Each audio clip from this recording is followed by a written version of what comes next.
할렐루야. 귀하고 복된 새날입니다. 오늘도 변함없이 하나님의 은혜를 사모하며 예배 자리로 나오신 여러분 한 분 한 분을 주님의 사랑으로 환영하고 축복합니다. 이 자리에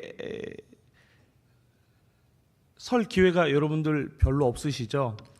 그래서 이 자리에서 여러분을 바라보는 저의 마음이 어떤지 잘 모르실 겁니다.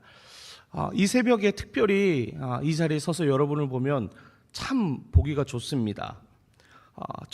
제 마음도 이렇게 좋은데 하나님 보시면 얼마나 좋으실까 하는 그런 생각을 해보게 됩니다. 이 새벽 하나님께 기쁨이 되는 여러분의 삶에 하나님께서 넘치는 은혜 부어주셔서 오늘 이 하루를 살아가는 그 삶의 모습이 또다시 하나님께 기쁨 되기를 간절히 축복합니다. 사랑하는 여러분, 우리는 인생을 살아가면서 많은 기다림의 시간들을 경험하게 됩니다. 좀 전에 예배가 시작할 때 어둠 속에서 기도하시면서 한편으로 이런 생각 안 하셨습니까? 언제 5시 반이 돼서 불이 켜질까? 우리가 예배를 시작할 때도 기다림의 순간이 있습니다. 또 급히 출출함을 달래기 위해서 컵라면 하나에 물을 부어 놓으면 그 3분의 시간이 여러분 기신가요? 짧으신가요? 배가 많이 고픈 사람은 그 시간마저도 굉장히 길게 느껴집니다. 사랑하는 우리 자녀들이 대입의 결과를 기다리는 그때 그 시간만큼 마음을 졸이는 시간도 없는 것 같습니다.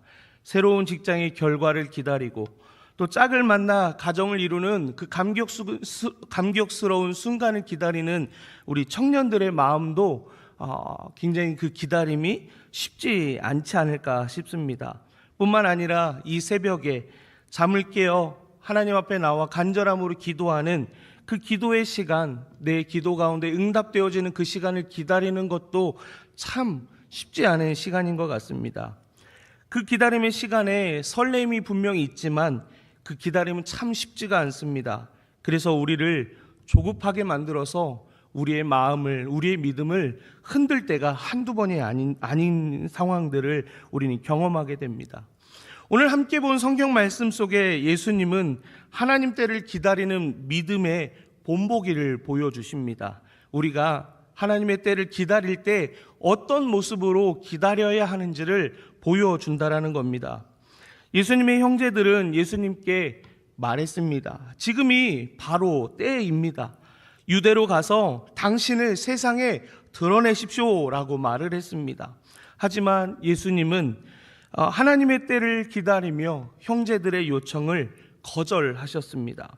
이 모습을 통해 우리가 깨닫게 되는 것이 있습니다. 그것은 하나님께서 정하신 때는 기다리는 믿음, 때를 기다리는 믿음은 우리 삶의 중심에 있어야 된다는 겁니다.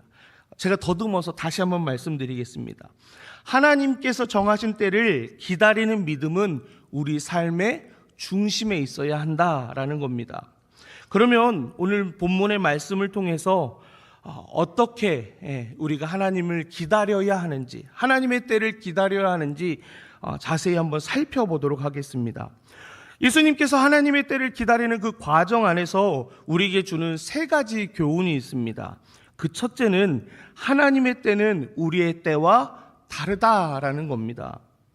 예수님의 형제들은 본문 3절과 4절을 통해서 예수님께 이스라엘 사람들이 많이 모이는 초막절이 되었으니까 그 많이 모여든 사람들 앞에 당신을 드러낼 절호의 기회입니다 라고 말하며 이제 세상 가운데로 나아가라고 이야기를 합니다.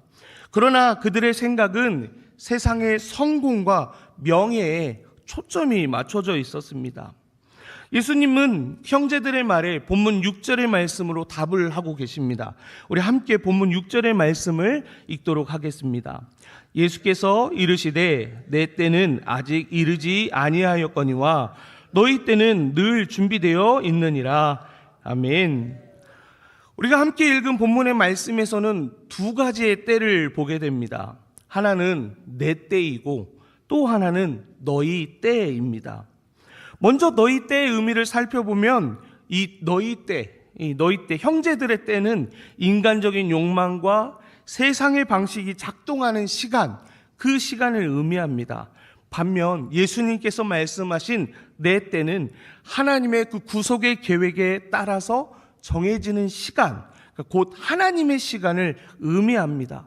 그러면 이 두 때는 전혀 다른 의미를 우리에게 알려주고 있습니다. 우리도 예수님의 형제들처럼 하나님의 때를 기다리지 못하고 조급한 마음으로 우리의 방식으로, 우리의 방법으로 우리의 길을 선택할 때가 너무나 많이 있습니다. 그러나 우리의 시간 뒤에, 우리의 방법 뒤에 경험하는 분명한 사실이 있습니다. 그것이 무엇이냐? 나에게 언제나 가장 완벽하고 선한 때는 내 때가 아니라 바로 하나님의 때라는 겁니다. 오늘 이 하루 하나님의 때를 기다리는 믿음이 우리 안에 가득하기를 소망합니다. 그래서 우리의 삶 속에서 가장 완벽하고 선하신 하나님의 계획이 이루어지는 것을 보는 복된 하루가 되기를 간절히 축복합니다. 두 번째, 본문의 말씀을 통해서 우리가 얻게 되는 교훈은 하나님의 때를 기다릴 때 세상의 유혹을 거절해야 한다라는 겁니다. 하나님의 때를 기다릴 때 세상의 유혹을 거절해야 한다. 예수님의 형제들의 요청은 마태복음 4장 5절과 6절에서 보면 마귀가 광야에서 예수님과 함께 했던 유혹의 말씀과 비슷한 모습을 보게 됩니다. 제가 마태복음 4장 5절과 6절을 읽어드리겠습니다.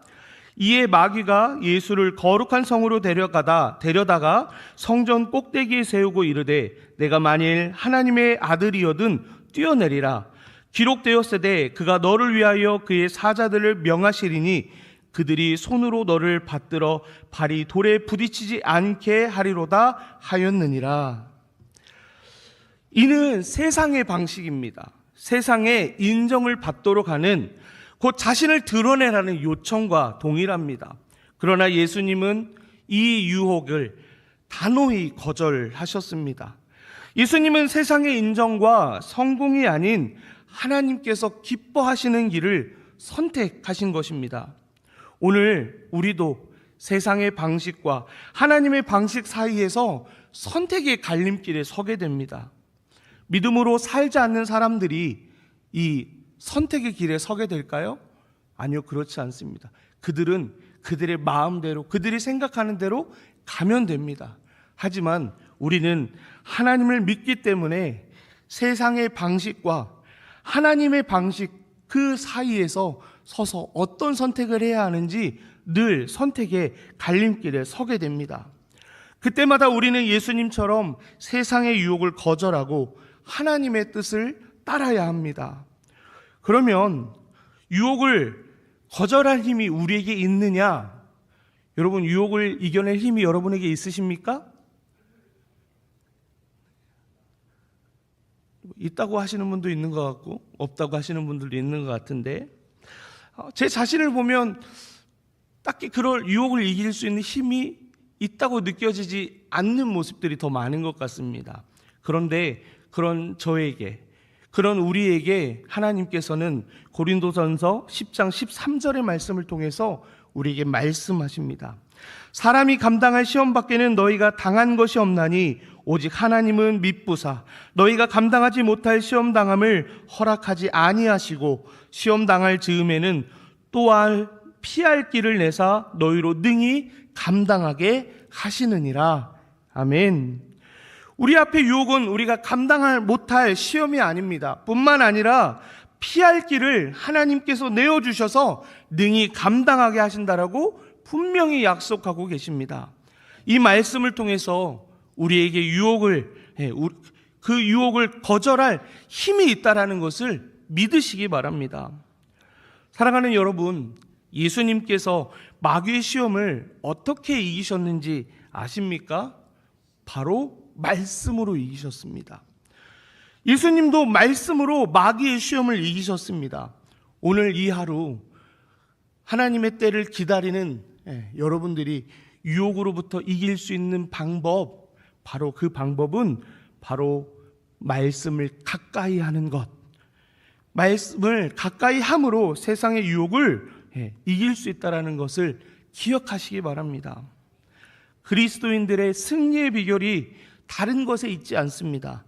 말씀이 육신이 되어 우리와 함께 하시는 예수 그리스도가 우리 안에 충만히 거하실 때 우리는 하나님의 때를 기다리는, 그 때를 넘어뜨리게 하는, 그 때를 기다리지 못하게 하는 그 유혹으로부터 승리하게 하는 것이 예수 그리스도라는 것을 기억하며 오늘 내 삶에 예수 그리스도로 가득하기를 소망하는 우리 모두가 되기를 간절히 축복합니다. 마지막으로 우리에게 본문의 말씀이 주는 교훈은 하나님의 때는 은밀하게 이루어진다라는 것입니다. 본문 10절을 보면 예수님께서는 형제들의 기대와 달리 은밀히 예루살렘에 올라가신 모습을 보게 됩니다. 그 이유는 사람들에게 드러나는 것이 목적이 아니었기 때문입니다. 예수님의 모습을 통해 하나님의 계획은 세상의 방식과 다르다는 것을 우리는 알게 됩니다. 하나님은 때로는 은밀하게 사람들의 시선을 끌지 않는 방식으로 일을 이루신다라는 것을 기억하시기 바랍니다. 여러분, 구약의 마지막 책이 뭔지 아신가요? 말라기. 예, 다행이네요. 제가 보는 성경책하고 여러분 보는 성경책이 같아서. 네, 구약의 마지막 책이 말라기입니다. 그러면 신약의 첫 번째 책은 뭐죠? 구약의 첫 책 말고 신약의 첫 책, 예, 마태복음입니다. 근데 여러분, 이 말라기와 마태복음 사이에는 어떤 시간의 차이가 있냐면요, 무려 400년의 차이가 있습니다. 400년 동안 하나님은 이스라엘 백성들에게 어떠한 선지자도 보내지 않으셨습니다. 그래서 하나님은 침묵하고 계신다라고 느껴지는 상황이었습니다. 그런 상황 속에서 이스라엘 백성들의 마음이 어땠을 것 같습니까? 여러분, 여기 남편 되시는 분들, 아내가 삐져가지고 하루 이틀만 말 안 해도 어떠세요? 복장이 터지시죠? 네. 속이 막 터지는데, 하물며 하나님께서 400년이라는 시간 동안 아무런 말씀을 안 하신다. 이건 도저히 참을 수 없는, 견딜 수 없는, 뿐만 아니라 절망에 빠지게 하는 그런 상황이었을 것입니다.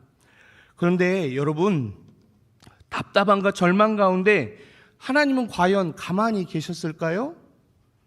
하나님은 하나님의 뜻과 계획을 이루기 위해서 일하고 계셨다라는 것을 믿으시기 바랍니다.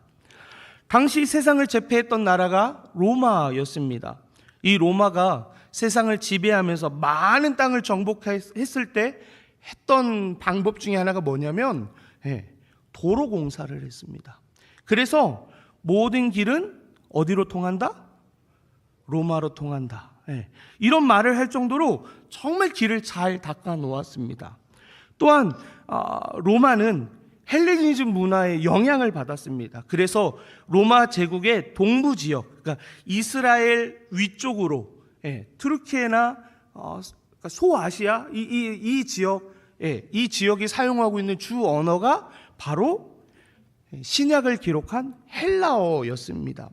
상업과 학문 그리고 국제적인 소통의 언어로 이 헬라어가 사용되었습니다.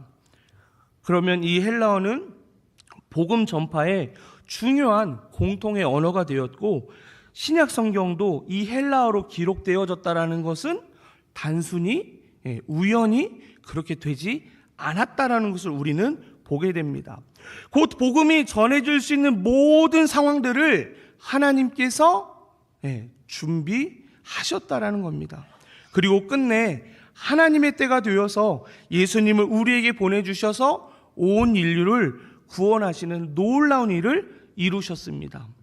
하나님께서 침묵 가운데 일하시는 그 길과 그 언어를 통해서 오늘 우리에게 복음이 전해졌고, 우리로 하여금 하나님의 때에 은밀히 일하시는 그 하나님을 믿을 수 있도록 하셨다라는 겁니다. 사랑하는 여러분, 우리의 삶에서도 하나님께서는 은밀히 일하실 때가 있음을 기억하시기 바랍니다. 당장 내 눈에 보이지 않아서 실망할 때도 있을 것입니다. 하지만 하나님의 손길은 우리가 보지 못하는 곳에서 역사하고 계심을 믿으시기 바랍니다. 그때 우리의 삶에 하나님의 때를 경험하는 놀라운 은혜의 순간을 마주하게 될 것입니다. 우리 모두는 하나님 때를 기다리는 과정 속에 있습니다. 그 기다림이 어렵게 느껴질지라도 오늘 말씀을 기억하며 믿음으로 살아가는 여러분 되시기를 축복합니다. 하나님의 때는 우리의 때와 다르지만 가장 완벽하고 선합니다. 하나님의 때를 기다릴 때 세상의 유혹을 거절하시기 바랍니다. 하나님의 때는 은밀하게 그러나 확실하게 이루어진다는 것을 믿으시기 바랍니다. 사랑하는 여러분, 우리가 예수 믿는 것 때문에 수군거리가 되고 있진 않습니까? 내가 예수 믿는 것 때문에 세상이 수군수군거리고 있지 않습니까? 오늘 하나님을 향한 참된 믿음을 통하여 하나님의 때를 이루어가는 믿음의 사람들로 이 땅에 살아가서 우리를 바라봤을 때 수군거리는 대상이 아니라 하나님께 영광을 돌리는 복된 삶을 살아가는 우리 모두가 되기를 간절히 축복합니다.